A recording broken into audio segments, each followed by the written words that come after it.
News, नव्या दिवसाची नवी बातमी। मध्य प्रदेशमधील उमरटी गावातून मागील 5 वर्षात पुणे शहरात तब्बल 500 गावठी कट्टे विकण्यात आले आहेत। या कट्ट्यांचा वापर गुन्हेगारी कारवायांसाठी केला आहे। यामुळे हे कट्टे ज्या गुन्हेगारी कारवायात वापरले आहेत त्यामध्ये संबंधित विक्रेत्यांनाही आरोपी केले जाणार आहे। इतकेच नव्हे तर शनिवारी उमरटीतील कारवाईत अटक केलेल्यांना मकोकाच्या कक्षेत घेण्यात येणार आहे।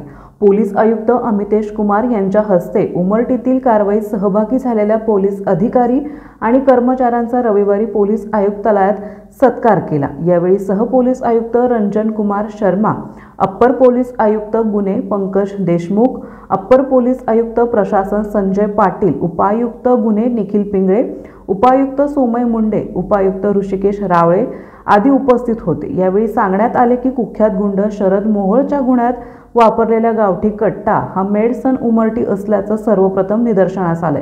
त्यानंतरच्या कारवाईमध्ये मेड इन उमरटीचे कट्टे सापडत होते। नुकत्याच चतुर्शिंगी पोलिसात दाखल झालेल्या एका गुन्ह्यात एका राजकीय कार्यकर्त्यांकडे गावठी कट्टा सापडला होता। तोही उमरटीतून खरेदी केला होता। थोडक्यात पुण्यात कट्टा संस्कृती रुजण्यास उमरटी गावाचा मोठा हात आहे। उमरटी नावाची 2 गावे मध्य प्रदेश आणि महाराष्ट्राच्या बॉर्डरवर आहे। राजे राजवाड्यांच्या काळात या दोन्ही गावात शस्त्रे तयार केली जात होती। ही शस्त्रे राजे राजवाड्यांसाठी तसेच युद्धासाठी तयार केली जात होती। स्वातंत्र्यानंतर महाराष्ट्रात असलेल्या उमरटीतील पुढील पिढी शिकून कामाधंद्याला लागली।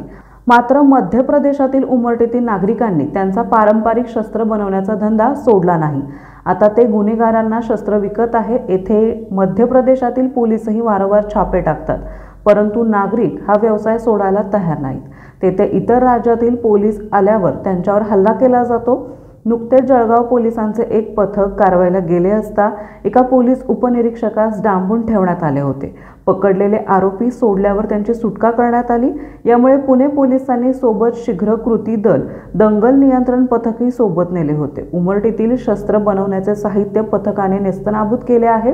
यामुळे तेथे पुन्हा लवकर शस्त्र निर्मिती होणार नाही। मात्र पुन्हा तेथून पुणे शहरात शस्त्रे दाखल झाल्यास उमरटी गावात पुणे पोलिसांचे पथक घुसेल असा इशारा आयुक्तांनी दिला आहे।